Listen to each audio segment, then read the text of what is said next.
very much. Thank you very much to Sarah for inviting me to present to you today. It's going to be a hard act to follow after that session, which is quite fiery, some different views, very, very interesting to hear. At the risk of repeating quite a lot of what has been said, because the afternoon has been very rich, I'm going to keep my remarks relatively brief, I think. But I've been invited here today to talk to you about the OECD and what we do on better regulation. And I'll also give some of my thoughts on the evaluation paper on the DMA. So I'm representing the OECD. I come from the Governance Directorate, and I work on regulatory policy. So the subject of today's conference is particularly relevant for me. Within the Regulatory Policy Division at the OECD, we support and advise governments on the design and delivery of regulatory systems to help them deliver on their commitments to citizens. We seek to advance regulation as an enabler to achieve impact and something that is compatible with innovation and economic growth. And fundamentally, we help countries ensure that regulation works in practice, is proportionate, risk-based, and future-proofed. The OECD has been leading on better regulation policy since the early 2000s, and some of our key instruments are on the slide here. So in 2012 even, we published the Recommendation on Regulatory Policy and Governance, which was the first international instrument which addressed regulatory governance as a whole of government activity. I won't go into the details of all of that now, but it does cover things like how to do stakeholder engagement, regulatory impact assessment, ex-post evaluation, regulatory oversight, etc.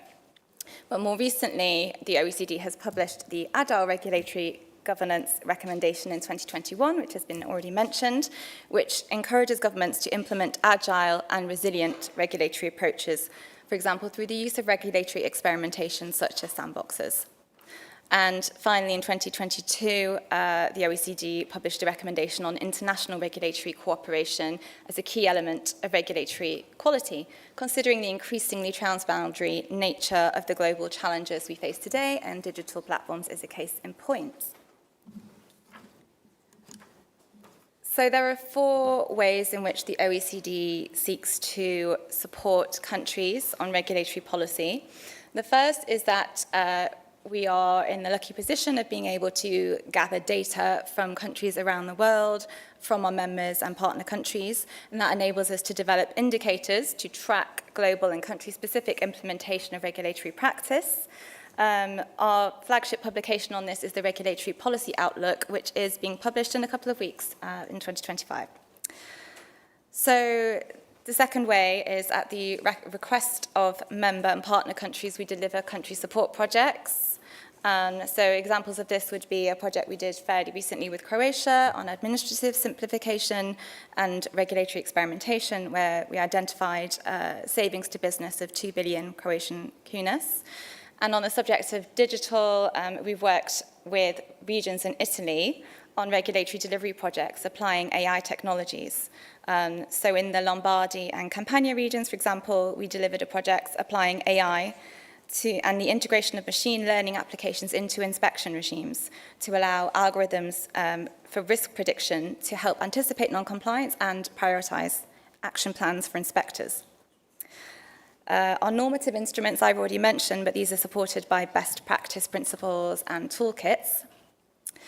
And finally, we develop knowledge and we build capacity. And an example of this is an initiative that my team is leading on called Better Regulation in the Digital Age, which was launched in December 2023, and which aims to support policymakers and regulators on the regulation of digital activities, which, as I think everyone in this room knows, digital technologies bring many, many opportunities, but also regulating them is particularly challenging due to a number of reasons: the uncertainty over the emerging risks and the future direction of the technology, the pace of change, the transboundary nature of the products and services offered, and the network effects on other industries and public services. So confidence in the ability of governments to regulate for digital activities is low.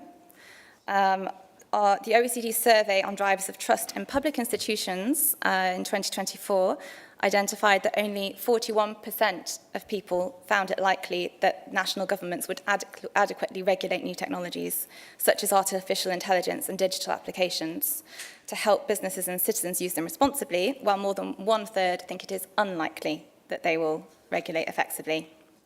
So what do we want to achieve through the Bridge Initiative? Well, we want to connect conversations, so we want to connect deep specific expertise in particular policy areas with better regulation knowledge to understand the challenges and the opportunities facing policymakers and regulators, determine the need for an extent of government action required to manage these challenges and build out tools and guidance to support policymakers and regulators. And through our Bridge Expert Group and working papers, we're seeking to build out the knowledge. So with that, I'll move on to where do we see the priorities of better regulation as being in the future, and leave you with some reflections on our thoughts on the evaluation of the DMA. Key areas that the OECD sees as vital at the moment in the present time are the need for increased agility and resilience in regulatory practices. The recommendation on agile regulatory governance underscores the need for more adaptive, iterative and flexible regulatory assessment cycles. To keep up with rapid technological advances, regulators must shorten timeframes through the policy-making process and shift from a regulate and forget mindset to an adapt and learn mindset. The DMA follows best practice in that regard, in that it has scheduled its ex-post evaluations every 3 years, following the first review in May 2026. However, as has already been mentioned, it's going to be particularly difficult to evaluate some of those broad policy objectives around economic growth and renewed, increased investment in innovation and lower consumer prices. It's going to be really difficult to link those back to the DMA in itself, which makes the need for broad and inclusive stakeholder engagement even more relevant. And we agree wildly with what many people have been already saying today, which is that any evaluation should consider involving citizens, businesses, and more generally those affected by the law and the DMA, particularly SMEs who may experience downstream impacts. The SIR papers make a number of interesting propositions on how to better involve national regulators, and that has been talked about extensively, but we agree that they do have an important role to play in market surveillance and providers of data for the evaluation as well.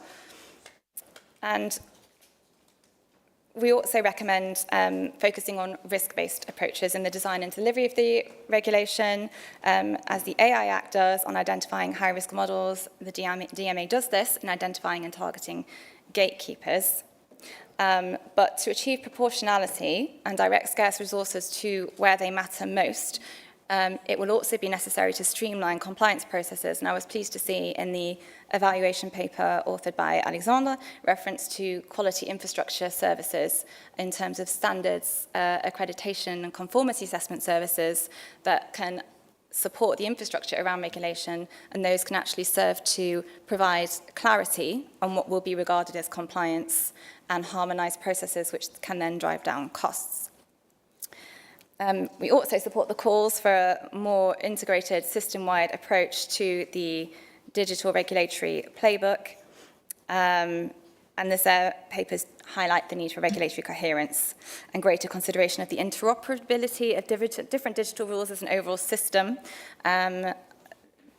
I believe there's also an opportunity to consider the DSA and the DMA and their combined impacts on both businesses and the consumer experience, rather than regarding the exercises in isolation. Finally, and perhaps this is the most controversial point, in terms of institutional governance, the issue paper refers to ensuring independent and external oversight of the Commission's evaluation process. And in fact, the OECD's own policy evaluation on ex-post evaluation, its own recommendation, and toolkit does emphasize the need for independence and objectivity of evaluation exercises to mitigate any potential bias of risk.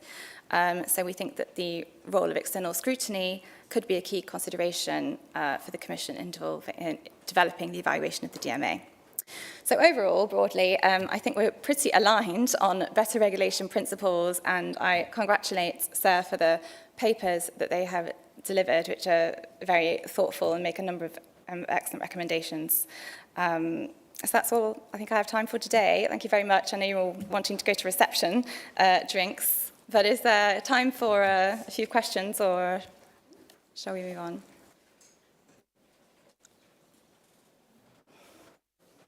I think there's one at the back there.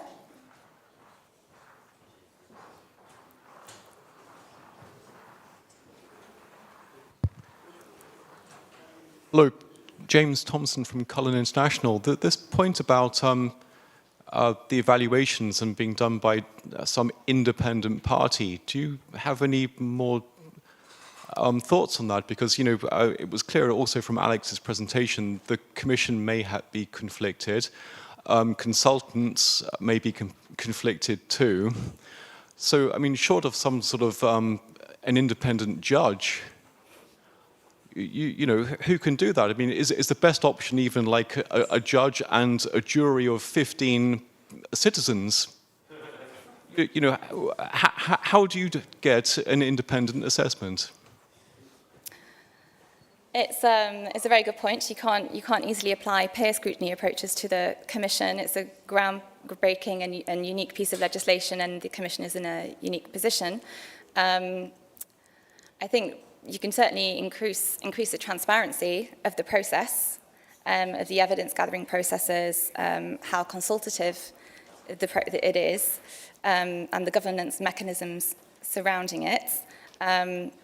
As to whether it would be outsourced to a third party, I think there are things around the governance arrangements and how you put that in place.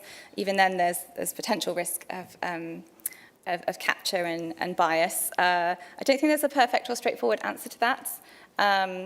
Various solutions could be imagined, but I think the European Parliament should also play a role in the scrutiny of the evaluation process. And I think we can perhaps there's a requirement for innovation in the process and how this is done. I'm afraid I don't have a neat answer for you. I think it perhaps is quite a slightly awkward question for the Commission, but I think it's an important part of the evaluation.